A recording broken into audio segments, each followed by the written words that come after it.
नमस्कार साथियों, एक बार फिर मैं दीपंकर समझदार चार्टर्ड अकाउंटेंट, आपका दोस्त और बिजनेस ग्रोथ एसोसिएट। हमारे सब्सक्राइबर, प्यारे सब्सक्राइबर और व्यूअर्स लोगों ने कोऑपरेटिव सोसाइटी में काफी सारा कंफ्यूजन पाया और कौन से कोऑपरेटिव सोसाइटी में कौन सा काम कर सकते हैं, किसमें फाइनेंस कर सकते हैं, कितना कर सकते हैं, आज जाने। तो दोस्तों, ये टाइप ऑफ कोऑपरेटिव देखते हैं। सबसे पहला प्रोड्यूसर या marketing cooperative society. Producer cooperative society तब है जब फार्मर्स प्रोड्यूसर्स जो कि कुछ ना कुछ उपज करते हैं वो एक जगह पर मिलकर उसको मैनेज करते हैं, अपने सारे प्रोड्यूस को लेकर आते हैं। और ये मार्केटिंग सोसाइटी तब बन जाता है जब जो प्रोडक्शन है, प्रोडक्शन में कुछ भी प्रोसेसिंग अगर किया तो प्रोसेस करने के बाद उसके बाद उसको मार्केटिंग करते हैं, उसका वैल्यू एडिशन होने के बाद मार्केटिंग करते हैं। और इसको मैनेज कौन करता है? जितने मेंबर्स होते हैं सब मिलकर मैनेज करते हैं। इसको बोलते हैं प्रोड्यूसर या फिर मार्केटिंग कोऑपरेटिव सोसाइटी, राइट। दूसरा है कंज्यूमर कोऑपरेटिव सोसाइटी। इसमें क्या होता है कि जितने भी कंज्यूमर होते हैं, जो परचेजर या फिर यूजर होते हैं ना, वही मिलकर प्रोडक्ट या सर्विसेज को खरीदते हैं, कम कॉस्ट में खरीदते हैं ताकि और अपने सारे मेंबर्स को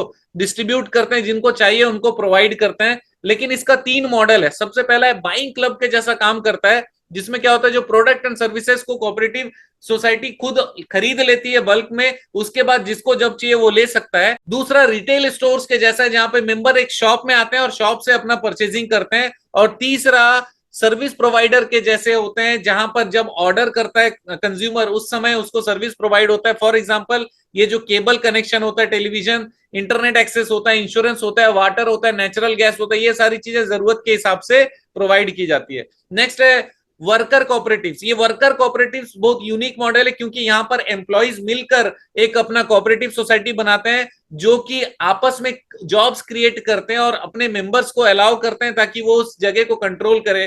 केरल में इसका बहुत अच्छा एग्जांपल है, जहां पर कोकोनट सोसाइटी होती है। वो वर्कर वहां पर क्या करते हैं, कोकोनट रिसीव करते हैं। वो मैनेजमेंट, वर्कर ही मैनेजमेंट है, वही मेंबर है। तो वहां पे कोकोनट रिसीव करते हैं, उससे ऑयल बनाते हैं, ऑयल बदले में देते हैं, उनको पैसे नहीं देते हैं। तो जितना कोकोनट आता है उसके अगेंस्ट में ऑयल कितना मिलेगा, वो रेशियो ऑलरेडी डिसाइडेड रहता है। और इस बीच में ये प्रोसेस को करने के लिए क्या होता है, जितने लोग वहां पर रहते हैं, मेंबर्स होते हैं, वो सबको काम मिलता है, उनका रोजगार चलता है। इसीलिए इसको वर्कर कोऑपरेटिव सोसाइटी बोलते हैं। नेक्स्ट है हाउसिंग कोऑपरेटिव सोसाइटी। ये इसलिए बनाया जाता है ताकि जो कॉलोनीज होती है, जहां पर बहुत सारे घर होते हैं, फ्लैट होते हैं, वो मिलकर मैनेज करे, आपस की जिम्मेदारी को समझे, खुद ही डिसाइड करे कौन कौन सी फैसिलिटीज होनी चाहिए, सिक्योरिटी के क्या प्रोविजंस रहने चाहिए। क्योंकि जब बिल्डर बनाता है तब तो बिल्डर जो बेसिक फैसिलिटीज और जो कमिटमेंट है वो प्रोवाइड करता है, उसके बाद उसको मैनेज करना रहता है, उसमें इंप्रूवमेंट करना रहता है, कुछ एडिशन करना रहता है। वो सारा चीज कौन डिस्कस करता है और डिसाइड करता है? ये जो जितने मेंबर होते हैं हाउसिंग कोऑपरेटिव के, वो डिसाइड करते हैं। क्या यहाँ पर भी फाइनेंस का काम हो सकता है?